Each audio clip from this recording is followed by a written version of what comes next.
go to take him out, otherwise they'll come. Okay, so nobody's getting the truth from the mainstream media, folks. It's well past time to open your eyes, your ears and your mind. Do your own research, because something isn't right here. And if you can't see that, you are not paying attention, folks. It's the opportunity to forge for ourselves and for future generations a new world order. A world where the rule of law, not the law of the jungle, governs the conduct of nations.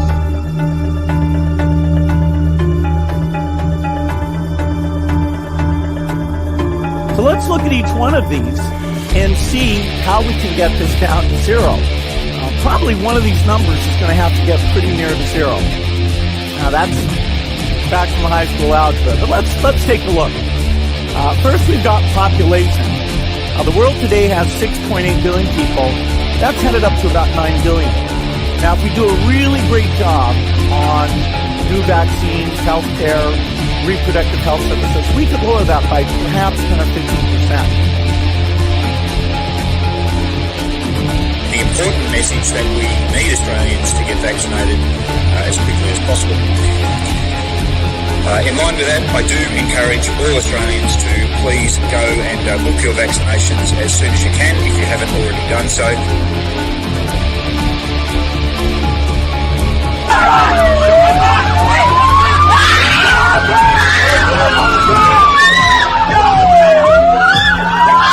Emma, get away!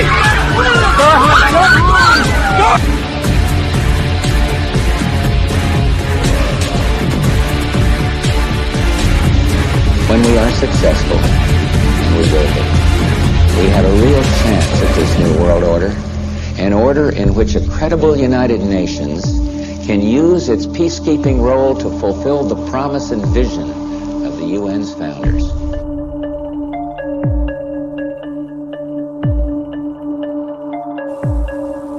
Okay, we need to stand up against this tyranny, folks. Stop giving away your freedoms and liberties, because the more you give up, the more these people will take until you have absolutely nothing left. That's their agenda.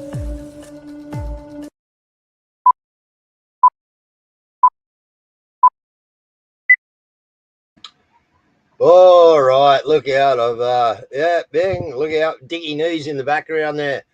Okay, good evening, folks. How you going? I hope everyone's had a great Christmas, guys. But I tell you, one of our viewers has not had a great Christmas. Her name is Margaret. Some of you may know, but yeah, she's normally in the chat, guys, but condolences to her. She lost her husband in a excavator accident on the 23rd, guys. So yeah, I hope everyone's Christmas was a hell of a lot better than what Margaret's was. And yeah, our condolences go out to you, Margaret. And guys, I was just going to put a little bit of a song on to start, and then we've got me and Carl. But sit back, do what you want to do, relax, reminisce. It's been a long way there, guys, hasn't it? So we're just going to have a quick track.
Well, it's certainly been a long time coming here, guys. It's been a long time we drinks with this gentleman here. Last time I was on his show. G'day, Carl. How you going?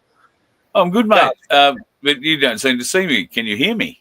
I can. You're frozen up, mate, but we can hear you. So we got you. You'll come in good in a minute. But okay, we'll see how that goes. I'll go out and come back in, mate. You brought back some memories playing that song.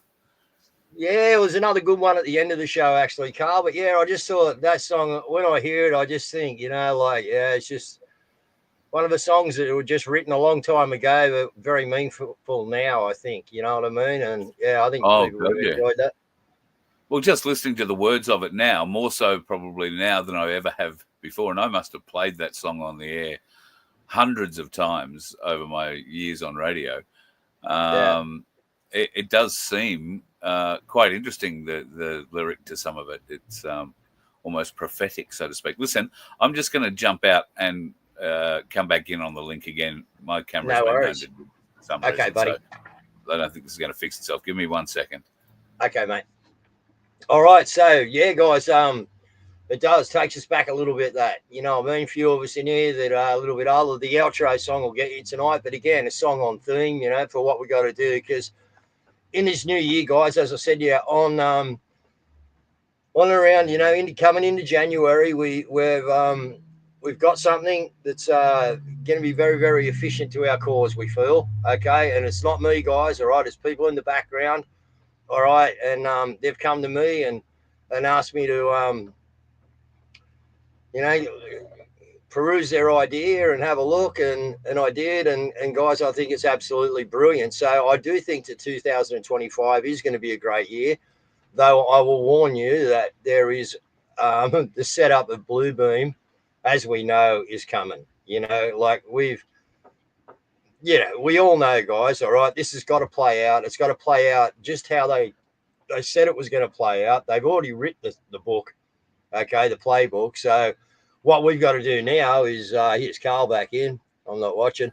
What we got to do now, guys, is just keep the pressure on against them, because we've done so well. You know, we've had so many wins in so many different ways, you know, and again, that's what we're going to look at tonight, you know, with Dickie Nee in the background there and flicking a few tracks in for us. Carl, we're just going to go over that third quarter of the year. Yeah, so, right. Cool. July, August, September, what went on? Let's have a look. Like, there's some quite extraordinary protest activity that's gone on for about the last 15 minutes. We're here in the forecourt of Parliament House. I want to show you about 15 metres high on the tall marble pillars at the front of Parliament House. I've counted 4 protesters who've somehow managed to climb to the top. You can hear the chanting and see some of the banners that have been hung from the very front of Parliament House. Just take a listen. This is some of the chanting that's been going on about 15 minutes now.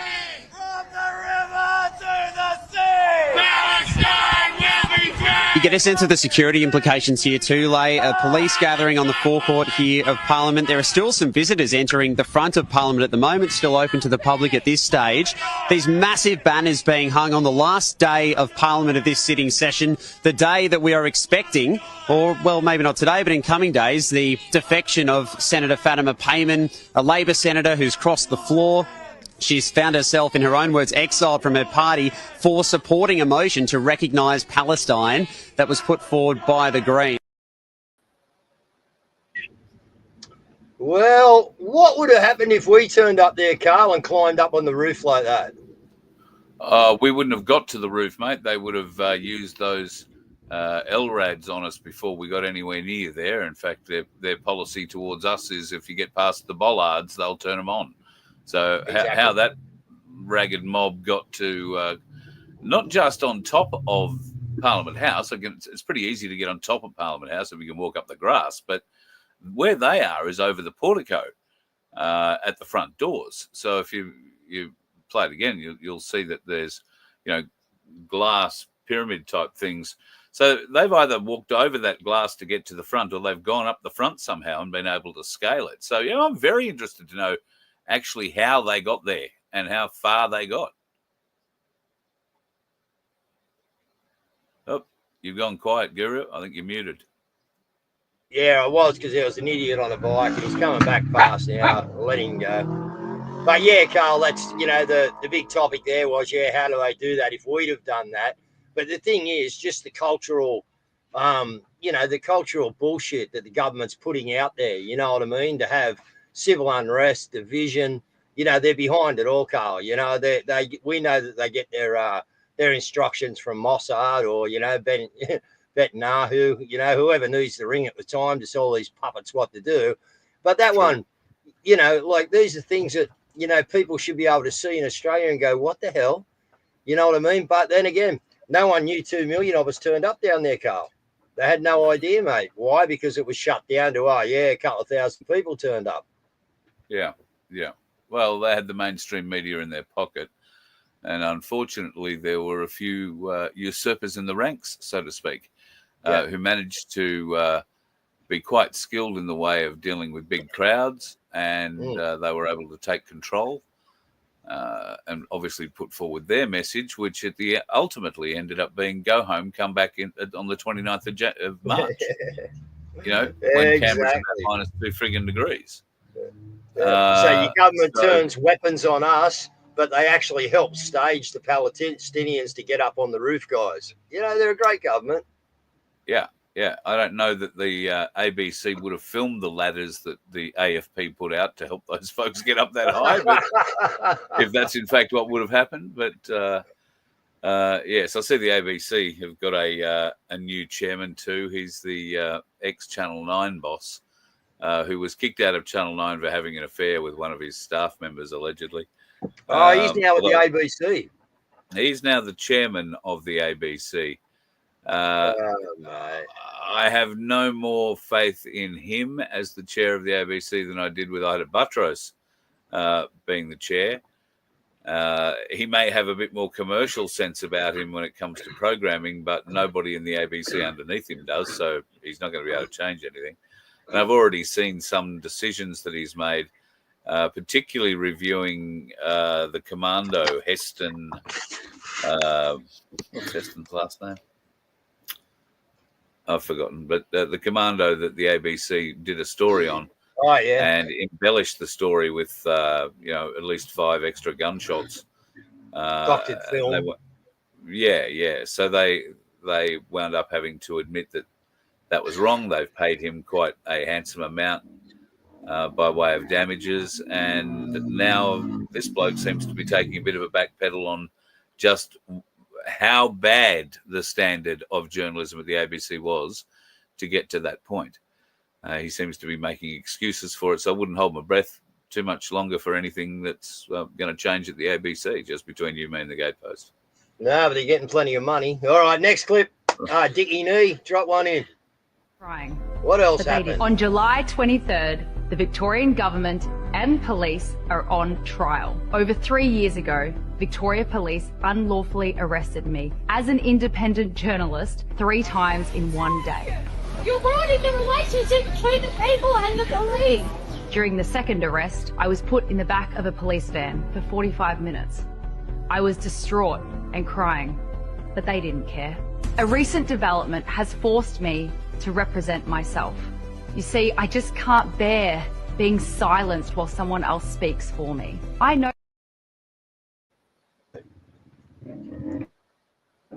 Okay, well, we don't do much promoting Monica because, and I'll tell you why, guys, all right, but that was just, the events. This is the events not put in by me. This has been put in by other people of the events in that third quarter. But listen, Monica's still out there asking for money. She could have done something, or she done something that she wanted to do. It's exactly the same as what Craig Cole does, who's had it all down pat. She could have jumped in with Coley and just helped out. And apart from that, guys, back in the heyday, you think about it, 100,000 viewers, subscribers. So we're told, or we've seen off stuff at $4 a month. I mean, that's 400 grand a month. Guys, that's why I got a bit of an issue. Okay. That's why I've got a little bit of an issue. Me and my wife do this, and I know Carl does it on blood, sweat, and tears, guys. All right, we're not here to make money on the industry, and that's what really perked me. I didn't like it at all. Anyway, I wonder what she brings for $4 a month. I've always been a bit confused. She wound up in a $250,000+ motorhome to, travel around the countryside. She wound up on a 6-week or longer overseas world tour, where she probably produced one of the most embarrassing pieces of content as she tried to explain the French involvement in the Second World War with the Germans. And if you know your history, straight from the textbooks, I presume, Carl. Oh, no. She just had it completely ass about face. Okay. But it is quite funny to watch. Embarrassingly funny to watch. But here we are again asking for more money. I've been at events where I've listened to Monica's pitch to particularly older people. And she isn't backward in coming forward about asking for money, which is a great Liberal Party trait. It may well be a Labor Party person trait as well. I don't know. I've never really been around too many of them when they're trying to get something. But I've always believed that she is basically a young Liberal in sheep's clothing, and she's been fully funded from the word go. She's got a $200,000 fine over her head, I think, now. Even though she won her case against being locked up, the costs weren't awarded against her, so they weren't awarded to the government. So she still has to pay that and then some for something. So they've got her regardless, one way or the other. And here she is, cap in hand, $4 a month. Well, she's probably paid off the fine by now, I suspect. Does she still have the motorhome, and when is the next world trip? Well, who knows? But anyway, all I know is I'll be, when the boat comes out the water in the near future, Carl, that I'll be on the sander, and I'll be doing the work, and I'll be doing all the, there'll be no one down here paid to do it, mate. I can assure you, buddy. But anyway, I'm just reaching down to show you. Yeah. If I let that go. These are a whole bunch of new nuts that have got to go onto my extractors or my engine system before I go anywhere. And today I got a little post-Christmas present from Santa, which is a busted step motor. So I've got to go and find someone who has one to begin with, and whether I need to take the bus to them or I can just pick it up and try and fit it myself, which could be an adventure worth filming. Well, no one can fix it. You get it down to Wollongong, and Guru and Rowie will definitely sort something out for it, mate. No worries. I appreciate it. So yeah, I don't know. I like you say, I'm not in the business of promoting Monica. So no, me neither. Anyway, so let's get to the next clip. We've given her enough airtime. Next one, Diggy.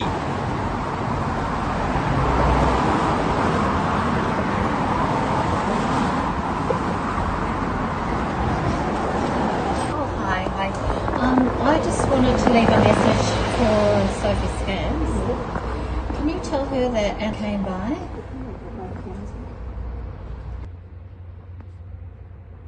And I look forward to the day that she's put in prison for her crimes against humanity, including my poisoning with the bioweapon vaccine. Poisoning with the bioweapon vaccine, batch number FL 7649, which I met with her about for over an hour and a half. I had a meeting with her, went through with her everything that's happened with respect to the vaccine poison. It's not a vaccine actually, it's a medical bioweapon. And I look forward to the day that she's tried and is found guilty for crimes against humanity. And her charade of acting as a politician when we know, the community know, that the so-called government is fake and is a registered private corporation.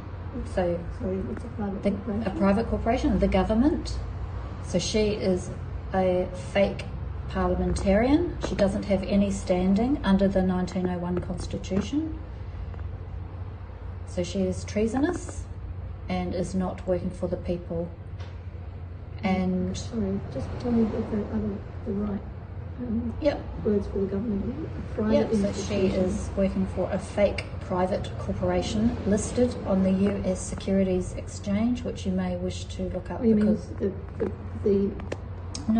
she's working for a fake government. The federal government is fake. It is a private corporation. Got it. It is not working for the people, and she is actually operating in a treasonous capacity. So when did you meet with her? Oh, she can look it up. It was a while back, and she has all the documentation. Okay, So. What makes you No, just all right, I Diggy. look forward to the day she's in jail. I look forward to the day she's in. This is what we need to be doing, guys. Now, she was here. Now, did the letter ever get there? I don't know. I think that was to do with Renegade Rosie, that one, Carl, if I'm correct. But yeah, look, we've been going around putting it on a few people, Carl, and they're not happy about it, mate. But this is what we've got to do. You know, now it's in the art of war. It's personal. Let's make it personal, Carl. Let's call these people out in public and publicly shame them for what they've been doing. So. Yeah, I mean, all kudos to the lady who's gone to the counter to do that. But with respect, I would offer this maybe as a way forward. Have all your accusations down on paper, like have it all written out, so that you're not expecting the public servant on the other side of the counter to get out with a pen and listen to you as you dictate, you know, what ostensibly for them is just an insult-laden complaint against a public servant. So that woman who was writing down what the lady was saying stopped taking notes, you know, 2/3 of the way in, a bit over halfway through. She stopped writing down what was being said. So I think you can pretty much guarantee that whoever it was addressed to never saw any of it other than maybe this. So if you have those sorts of complaints written down and you know who you want to give them to, then you can go in and present at the desk and make it a very formal letter and ask someone to sign for it on behalf of, you know, the person it's meant to go to. Okay, that was going to Sophie, actually. Yeah, Frank's just put it in there. One of the Northern Beaches representatives up there, Carl. So, yeah, they're working really hard on the Northern Beaches. We got Rosie up there. We got Frank, Belinda, Phil, and a few others up there. One of our lads, Craig, from down here, travels up there as well to do the governor's place every week. And so, yeah, we got to, you know, the North Shore's going well, actually. They're pushing really hard up there from what? A handful of people, guys, making a difference. Yeah, great effort.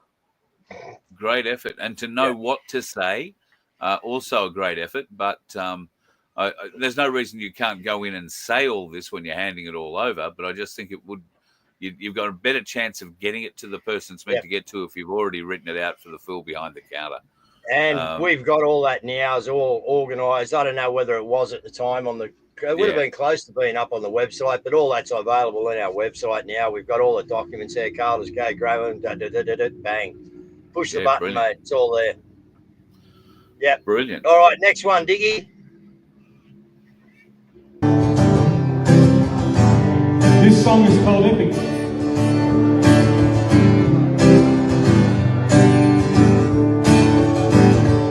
Been a journey, a very important journey. Convoy to Canberra, tell them we're on our way. We got a message for the capital, people got things to say. Lockdowns, mandates, segregation, human rights abuse, the breach our constitution. Yeah, well, we got news to you. This is epic. We're coming your way. Yeah, this is epic. We're gonna stay. Reporting by the thousands, nights and days, by the weeks, and the politicians, well, as we shook them from their feet, calling out demands to a government gone to rain, shouting out demands, singing, we're not gonna take it, this is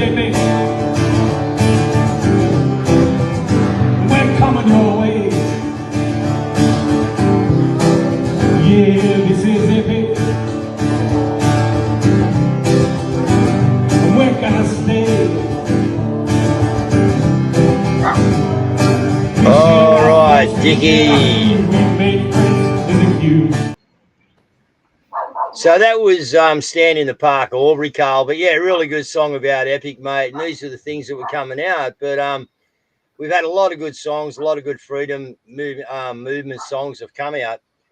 But what we're going to step into next, Carl, is the actual Satanic Olympics, mate. And yeah, what we saw there again was second to none. So let's have a look at what they done to our God.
I wish we had something like that. I love their haka, Carl, but that was to the reference to the Last Supper. That's what the Maoris done. They got together and harked them out, mate. But yeah, you remember that?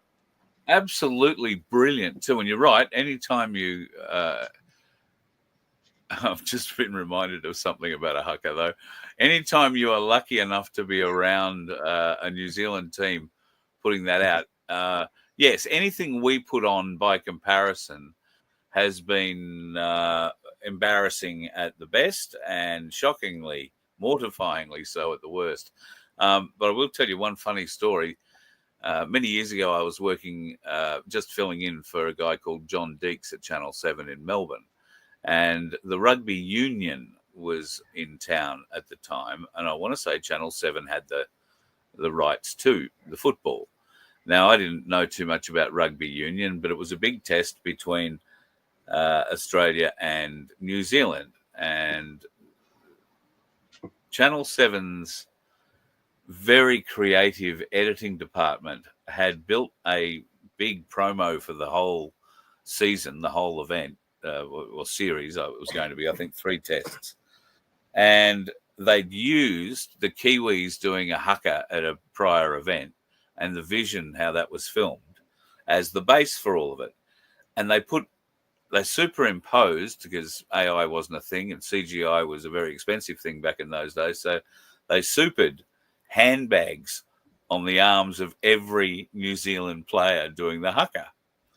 And it was absolutely hilarious. It was so well done. But all these big Kiwi blokes going around with these handbags on. And I forget now what the voiceover was, but it was a bit of a slap at the Kiwis. Well, they come over and kicked our ass like there was no tomorrow. That promo only got run once or twice before there was so many complaints it was taken off the air. But yeah, a bit of fun. Yeah, and they come and kicked our ass, yeah. Hell, they did. They murdered us for it, yeah. I think they're still murdering us for it, aren't they? Yeah, they are. Yeah, we've lost the plot, mate, with our sport. But why? The country's lost the plot. If you've got nothing to look up to, Carl, you can't expect many other things to work. And apart from that, everything's corrupted, mate. So all of our sport, soccer, rugby, it's all corrupt, all of it. So what hope have we got? So I mean, stop the rot, sack the lot. That's what we reckon. Yep. Okay, Dickie, a bit more on the Olympics. Have never been hit so hard, said Italian boxer Angela Carini in tears after leaving the ring just 46 seconds into her fight against Algerian boxer Imani Khelif. What few people know is that Khelif is a cisgender woman who suffers from hyperandrogenism, an endocrinological condition that alters testosterone levels in her body, giving her increased muscle mass and strength, which provides an advantage over her rivals. At the 2023 World Championships, Khelif was disqualified for having testosterone levels above the allowed limit. However, the International Olympic Committee, IOC allowed her participation in the 2024 Olympic Games after a new test showed her hormone levels within the acceptable range for the female category. This decision sparked criticism and questioned the fairness of the competition. Despite the new tests confirming appropriate testosterone levels, Khalif's opponents view the situation differently. Carini was heard saying before leaving the ring, "It's not fair." Later, she calmly added, "If an athlete is like that, it's not up to me to decide whether it's right or wrong. I just do my job as a boxer. I step into the ring and fight. I did it with my head held high and my heart broken for not going that last mile." Mexican boxer Tamara Cruz, who had previously fought Kelly, also expressed concern. "When I fought her, I felt it was beyond my reach. Her punches were too painful. I had never felt that way in my 13 years of boxing, not even in sparring with men." Now, the IOC is at the center of controversy, as, despite Imani Khelif being a cisgender woman, her condition of hyperandrogenism raises questions about the fairness of the competition.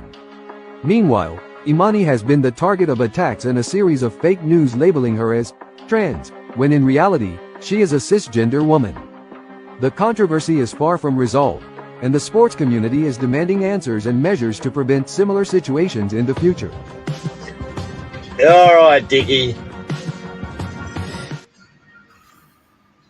So, we all know why.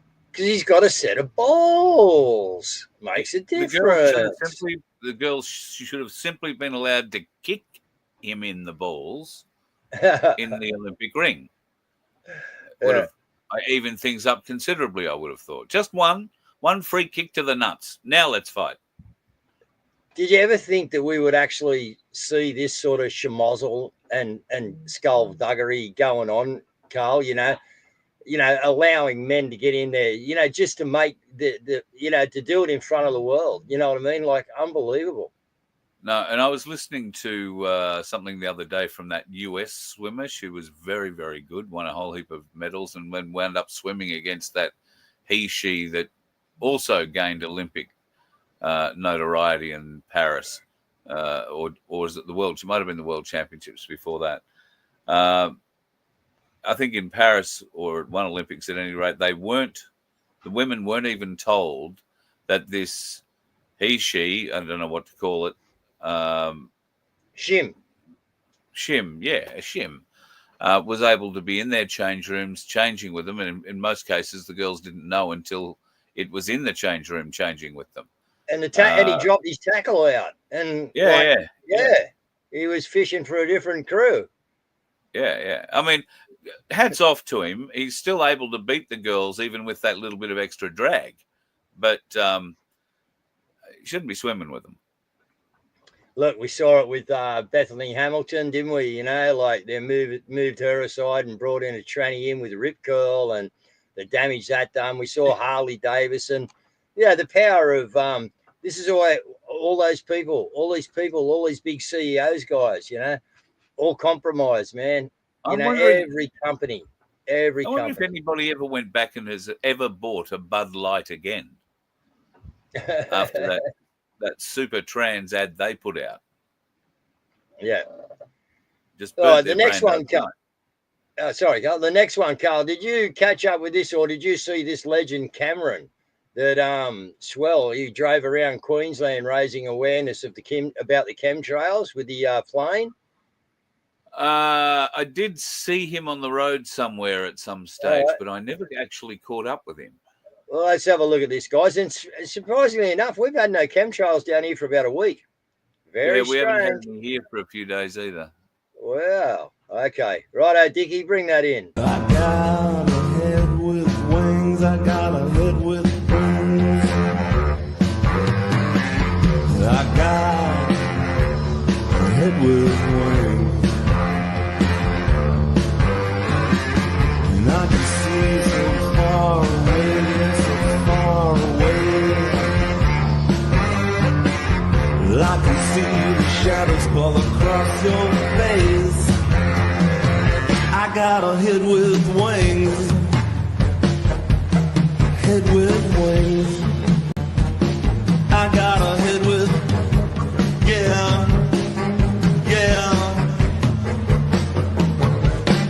a head with wings.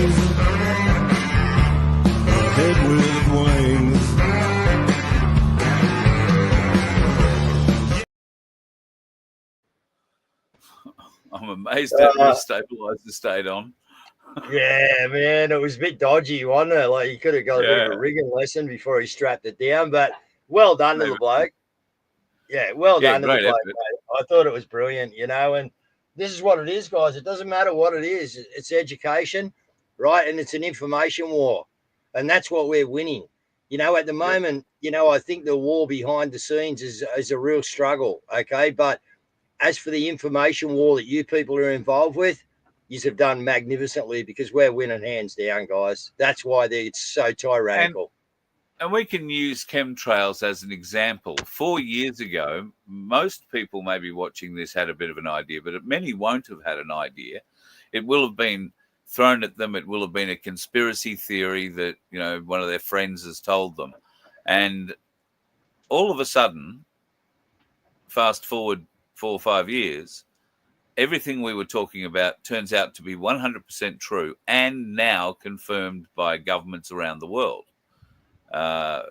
We can tell you the names of the companies that provide the services to the international jets that fly around the world doing it, not just the commercial flights. There are other contractors on chartered flights that do this around the world. We can tell you the names of the small plane operators in Australia who are surveying areas. And they do it on a very regular basis. In fact, one of them was out here over the area I live in, was out here, I think, Christmas Eve or the day before Christmas Eve, surveying out here, all from about 13 or 14,000 feet. And the worry with that is that they get a before and after picture. I'm wondering what's coming after. Because flood damage, well, it's a thing on our property, isn't a real thing around here. But fire damage could be. They said they wanted to totally control the weather by 2025, Carl, and I think they're just about there, mate. A few tweaks over the next few days. I think they've got it all down pat, mate. Yep, I would agree. Yep. Well, he's hoping it stays dry and warm in Queensland for a few days longer. Yeah, well, keep praying, guys, because we've had no chemtrails. It's been absolutely beautiful blue skies, a bit of natural cloud I actually saw yesterday coming back from Ulladulla. The government can't afford to pay overtime. Maybe the government's running out of money. Yeah, let's hope. Let's just see what's going on. Cabal's running out of money. The fires in Victoria are also something we should mention with yes, Carl. Yep. Absolutely huge blazes down there in areas that haven't burnt in many, many, many years. And, of course, the Victorian government, the recalcitrant bastards that they have always been, have refused to allow burning off in sacred areas of the Grampians. So now many areas in and around the Grampians, small towns like Halls Gap, which has been evacuated, are paying that price. So pray for the people in and around Western Victoria where the bushfires are in full flight at the moment. Out of control and uncontrollable was the quote today from the CFA in Victoria. Unbelievable. Was something else that was totally out of control, guys, was this idiot called Ray Gun. And didn't she cause some problems? So let's have a look at this twerk. Ray Gun.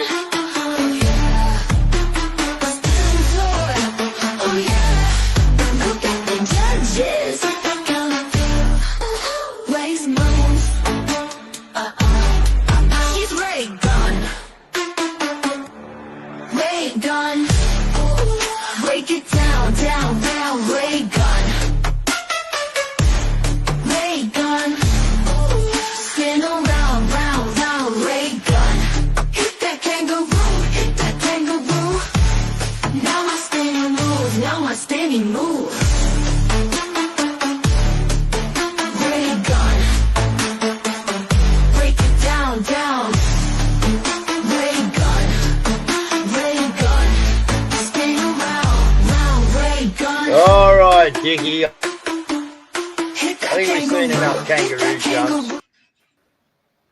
Could you bloody hell? Yeah. And to actually do the deal, you heard about all the back deals, Carl. Her and her husband were the only two controlling the whole thing. You know what I mean? And like they got a grant and like they this and that. Like unbelievable how you could get away with doing something like that into the Olympics. Tell me the government wasn't involved in that to sneak them through, Carl. I cannot understand how the Australian Institute of Sport allowed that to happen. Oh, that's right. They might have some questions of corruption to answer too, I suppose. Well, who hasn't? Who hasn't out there? Anyone in authority's got a corruption question that needs to be asked. Have you seen? I don't know if you've seen it or not. You heard that there was a comedian in Sydney who'd put together a show, a musical based on ray gun, and the day before it was due to open, the lawyers stepped in on behalf of Ray Gun. There was a story that she wanted $10,000, or they wanted $10,000 for costs she'd incurred in protecting her name. And then the comedian concerned, whose name I've forgotten at the moment, has come out with a very good monologue. You know, it's not too hard hitting. But then today, I don't know if you are familiar with Nikki Osborne. She goes under the moniker of Bushy, or the Bush Girl, and does a lot of I've seen her. Yeah. Well, she has done one today, aimed directly, where she speaks directly to Ray Gun, and I recommend everybody go and dig that out, because it is, and she does a very classic thing. She said, "You know, Ray Gun, you've got some pretty stupid people advising you. But one thing I'll give you a tip on that they may not understand is that you do not piss off comedians." And she proceeds then to teach her why. So it'll be, interesting to see how Ray Gun, the superstar and owner of trademarked, I think the windscreen wiper she trademarked. She couldn't get away with the kangaroo one. You know, there's some people with 60,000 years history that might have something to say about that, about her copywriting it. And she tried to copyright the name Ray Gun as well. So mate, she stole it all off Skippy. Well, I'd like to know who's advising her and how purely tone deaf or just used to corruption this woman really is, to not understand what she's doing. So she's either really stupid or she's very used to the corruption. I guess we can make up our own minds as to which way that's going to go. Yeah. All right. Well, the next one, Carl, one of our people out there, for some reason got snobbed by Malcolm and Lucy Turnbull in this period of time. Now, you know, you think the politicians are a bit nicer than that. So let's just have a look what went on here with Brendan.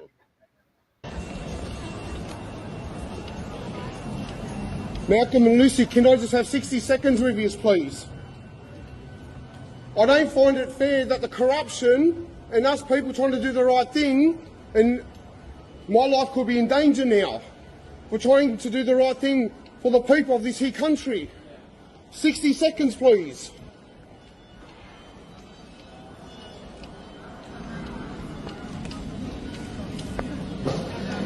Malcolm and Lucy, can I just have 60 seconds, please?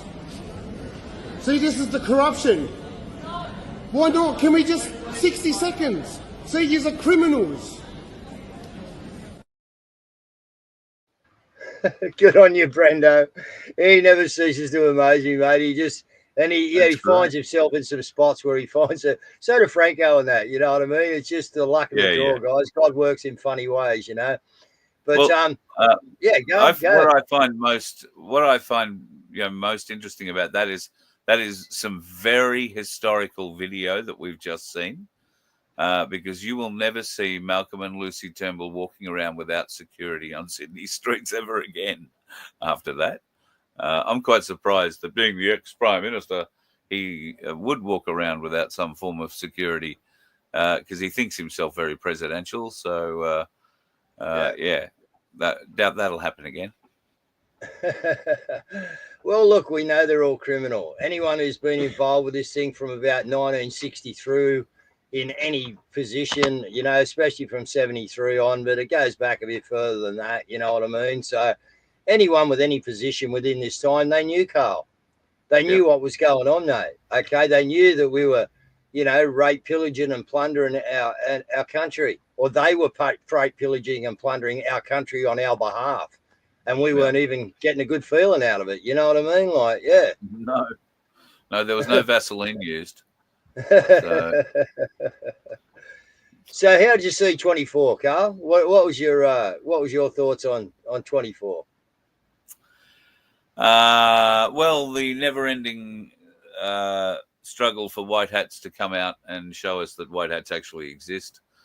I guess the Trump election, although I'm seeing very worrying signs coming out of that camp as well, I don't know if that is by design. It might be by white hat design, as you say.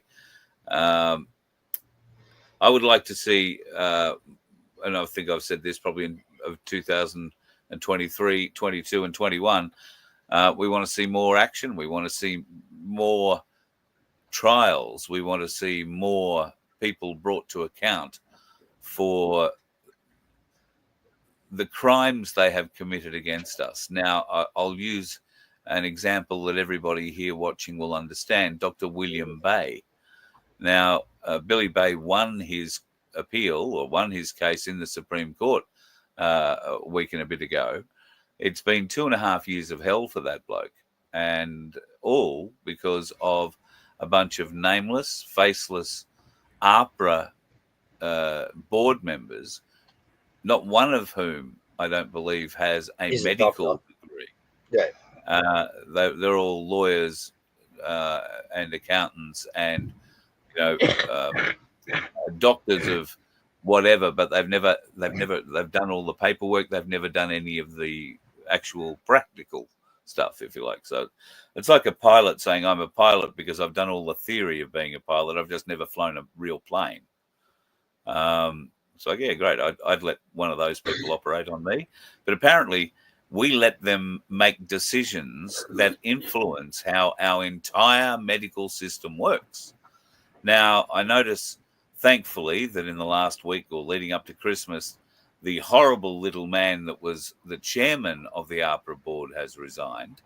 But there is nowhere in the future of this country, hopefully in 2025, that any current sitting member on that APRA board stays sitting on that board.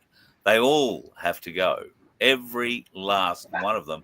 I would recommend that APRA is dissolved, but I don't know enough about what regulatory systems are needed overall. So, you got to temper that with, what you know and what you don't know. But those people have proven to the entire medical fraternity that they cannot be trusted, that they are making political-based decisions, not science or evidence-based decisions. And that's exactly how William Bay won, by proving that that was what they were doing. So I'm looking for accountability in 2025. And I'm encouraged by the photos, I don't know if you've seen them, Dave, of the front of the White House, or at least on the northern side of the White House, the 3-tier pavilion that seems to have been erected there over the last 3 months.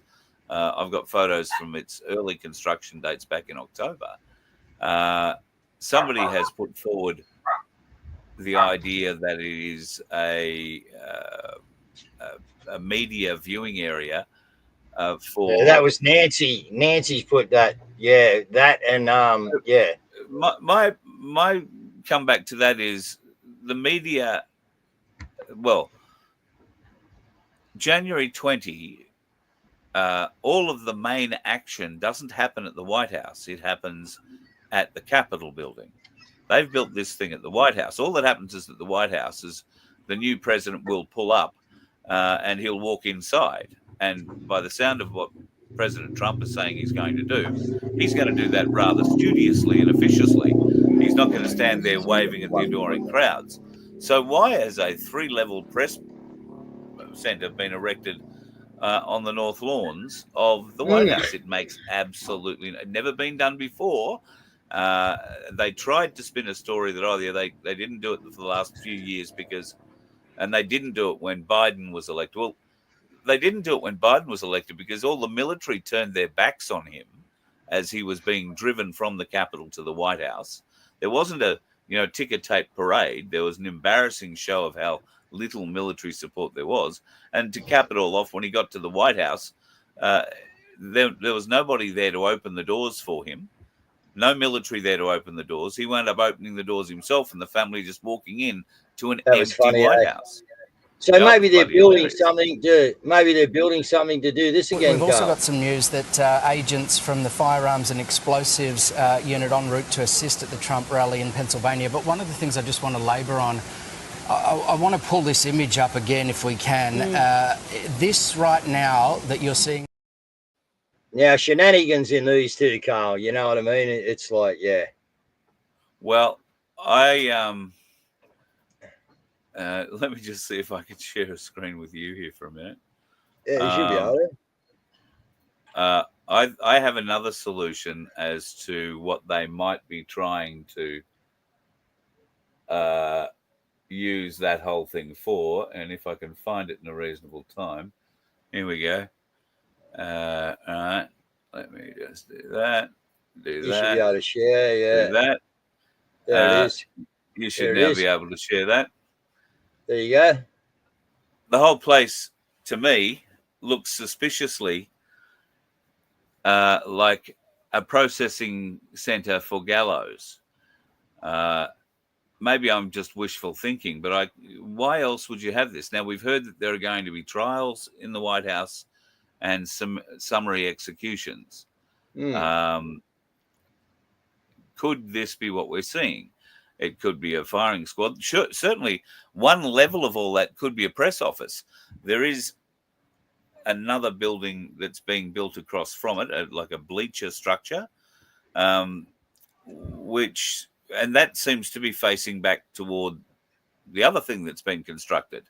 So, well, I think we ought to ring 60 Minutes because, like, they found, Osama when no one else could, and maybe they can get in there and talk to a few of the contractors and slip out the plans, and we'll actually see what they're building, Carl. Well, 60 Minutes have been on it a bit recently. I don't know if you saw the American 60 Minutes story on how all those pages and walkie-talkies blew up. A little while back. Yeah. I saw they done it, yeah. That was all done by the Israeli Mossad, and the walkie-talkies in particular had been prepared 10 years ago. The companies bought that needed to be bought, the relationships built that needed to be built 10 years ago.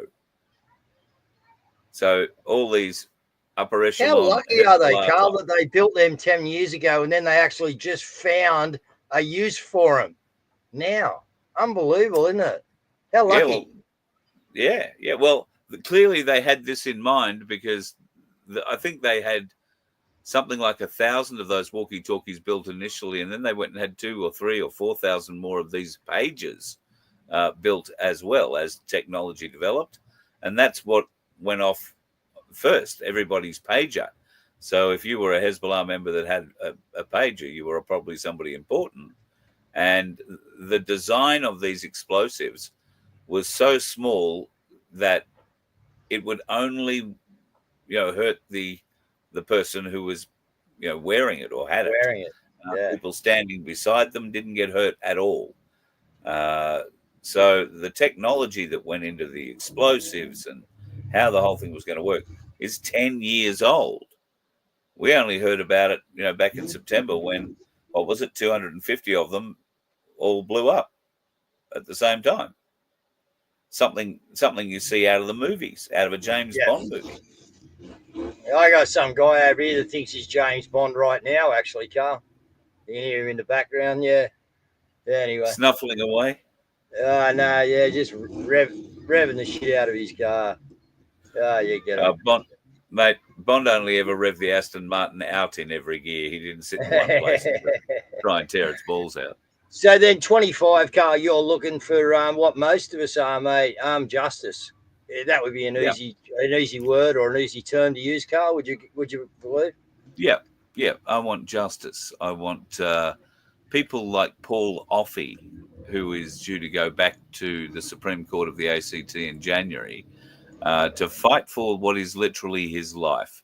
They have charges over his head that could net him over 40 years in jail. They have already trashed his truck, which was brand new the day he drove it to Canberra. He'd only finished working on it and registered it and then loaded up with stuff to take to Canberra. to give to the folks that were at Canberra needing supplies, and then did a couple of supply runs into Canberra with it while he was there.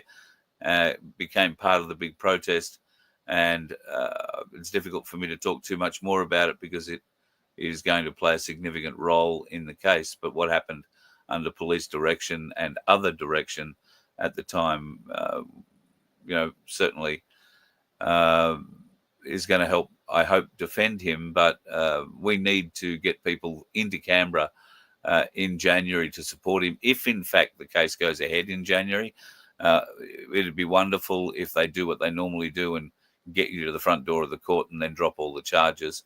I don't think that's going to happen. These people seem to be hell-bent on stealing Paul's truck from him and making life as difficult as possible.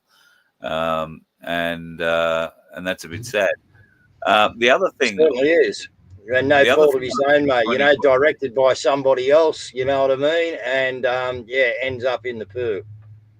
Well, the other thing I think 2025 is going to be interesting for is whether or not the Aussie Cossack gets to go to Mother Russia in return for the Australian school teacher fighting for Ukraine. He's put himself up as, a prisoner swap. I've got to say, I'm a bit disappointed in the Aussie Cossack. Not so much for this, but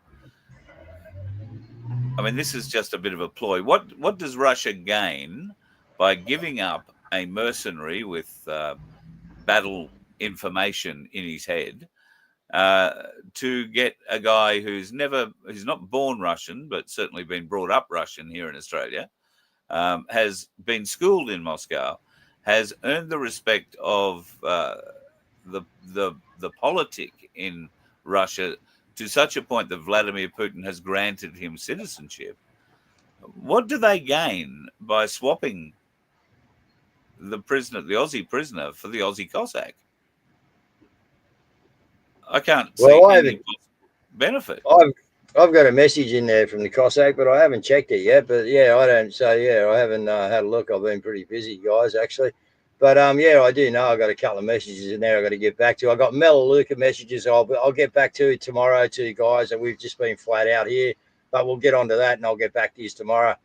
Happy, Merry Christmas to everyone there too as well, guys.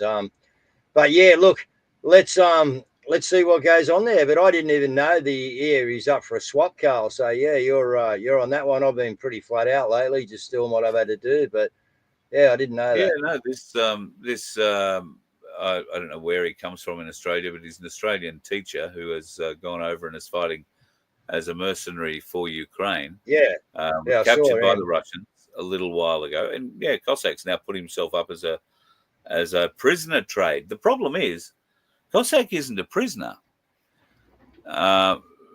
He's not being kept in an Australian jail. He's hiding in the Russian consulate in Sydney because of the unjust court system that he has had applied against him. And, he's hard to fault with what he's done. I'm sorry it's taken so long for him, to be locked away like this. For those people that don't understand, Cossack, there is vision of it, of an elderly gentleman with a flag pole with a spike on the end of it, rushing up some stairs, charging at the Cossack with it. The Cossack does what any person would do, and that was hold his hand up and fend this fella off. Now, this is an older gentleman running upstairs, and he bounced off the Cossack like a ping pong ball off a bat and wound up ass first on the ground with his head smacking the footpath. Concrete. Now, Cossack has been accused of assault, and I think found guilty in absentia. Of this supposed assault. Now, he didn't get a fair trial when that matter was heard, and if he had have had a fair trial, he would have actually been at the trial, I think.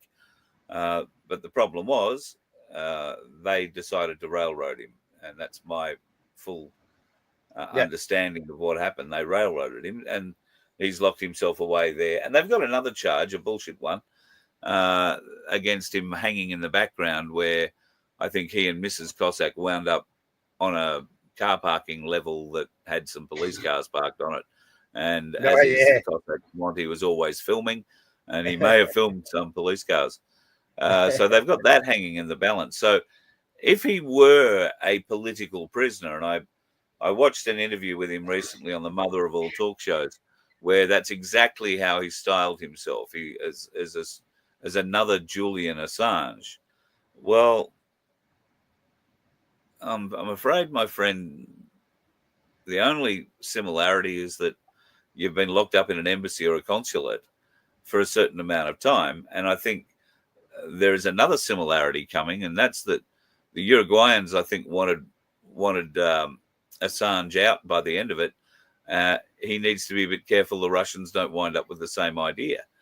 But and this might be why he's so keen to offer himself up as a prisoner swap to go back to Mother Russia. But I wish him all the best. He's certainly doing what he can, and he's never been shy of embellishing a good story. But I just do wish he wouldn't present himself as a political prisoner as such. He has put himself where he is, nobody else. And while the reasons he has done that are very, very understandable, we need to find ways to help him so that he can expect real justice from our justice system rather than being railroaded, which is what I currently think has happened to him.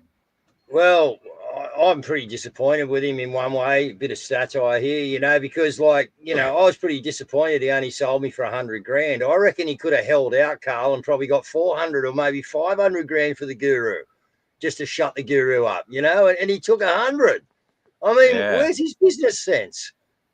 Well, he really worked a bit harder for it, yes. I mean, I'm wondering whether or not I should be supplying an invoice to him for consultancy, telling him how to deal with a Channel 9 a current affair crew when they turn up in an aggressive manner. Not that, no, I won't say that, anything like that. That's too cheap. We'll keep it nice, mate. Yeah. I'll think twice about sending a postcard next time he's inside, though.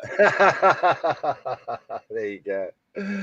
All right. Well, look, Carl, it's been great to have you on, mate. We'll close this up now, and we'll do another one tomorrow night, and then I'll talk to Mel. And when's New Year's Eve? We got the New Year's Eve show on, Carl. So you should be getting an email about that, or you've had one, or you'll get one, great. or I've already spoke to you. But so we're going to do that, mate. We'll be back again then. So. Yeah, I've got a few bits of work to do around here and that with stuff. So maybe there mightn't be a show on Monday and Tuesday, guys. Maybe there will. Who knows? We'll see what happens over the weekend. But depends whether or not you've knackered yourself underneath the boat there and you can't climb up the ladder to get back to bed. That's it, mate. To go and turn the computer on, and do something. Yeah. Exactly. All right. Now, look, thanks again, Carl. Thanks for all your work in 2024. Like all of us, mate, you, your viewers, everyone's been a magnificent part of this, and we've done very well. And the song we're finishing with, guys, you may know, you may not know, but it's from a band called the Hooters, who are a great Aussie band, all right, the Hooters. Yes. And it's called We're Fighting on the Same Side, guys. And I was listening to the Hooters album today and just went, wow, that is a cool song. So if you haven't heard it before, which you may well not have, good night. See you tomorrow night. And here's the Hooters to go out on. Cheers, Carl.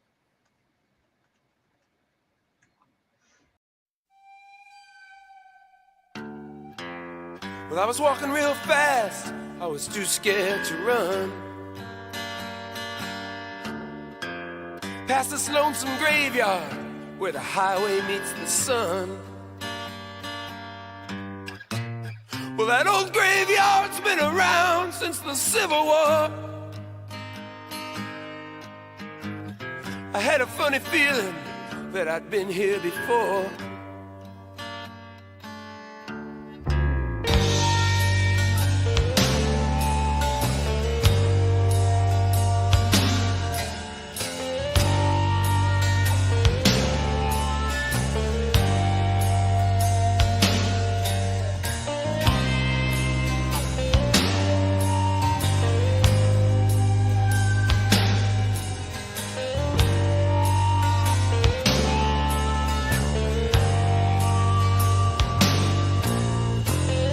I heard a voice that was talking real slow. She said it's time to make a choice. Is it yes or is it no? I said okay, do what you wanna do. Then she took me to a world I never knew. When we danced so close, we were teenage ghosts. We were doing that graveyard waltz.